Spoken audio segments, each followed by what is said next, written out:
Jumat 19 November pukul 8 malam live di Kompas TV. Saudara Presiden Joko Widodo melantik Jenderal Andika Perkasa sebagai Panglima TNI.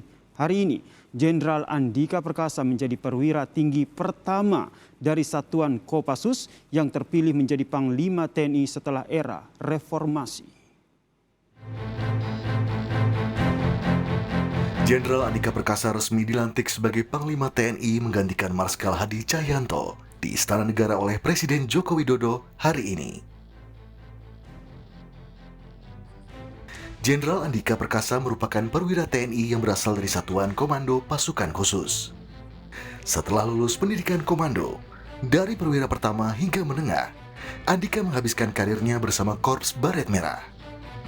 Pernah menjabat sebagai Komandan Pas Pampres hingga Panglima Kostrat, sebelum menjadi Kepala Staf Angkatan Darat hingga sekarang terpilih sebagai Panglima TNI.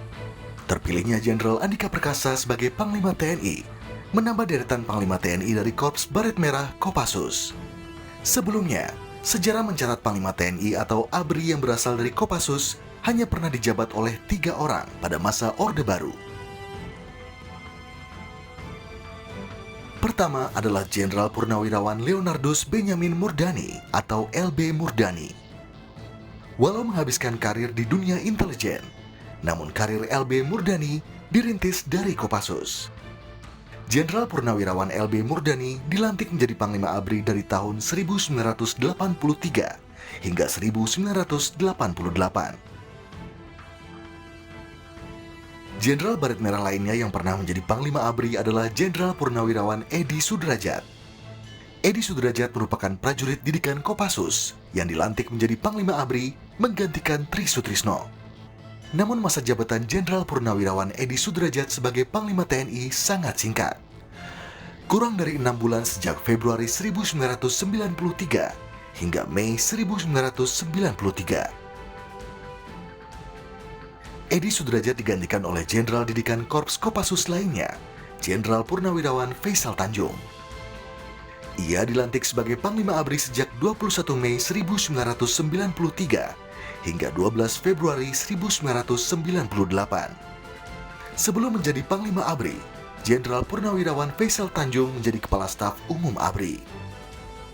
Setelah Jenderal Andika Perkasa resmi dilantik sebagai Panglima TNI, maka kini ada 4 Jenderal Kopassus yang menjadi Panglima TNI. Tim Liputan Kompas TV.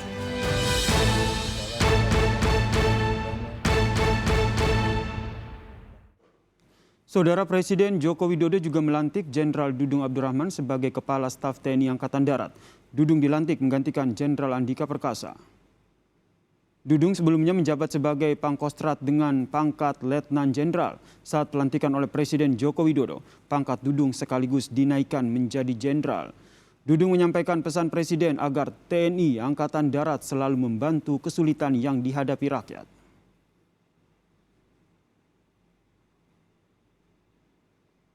Kementerian Sekretariat Negara. Presiden Joko Widodo hari ini juga melantik Maijen Suharyanto sebagai Kepala Badan Nasional Penanggulangan Bencana. Maijen Suharyanto menggantikan Letjen Ganip Warsito yang memasuki masa pensiun. Maijen Suharyanto sebelumnya menjabat sebagai Pangdam 5 Brawijaya sejak tahun 2020. Maijen Suharyanto juga pernah menjabat Sekretaris Militer Presiden atau Sesmilpres pada tahun 2019 hingga tahun 2020.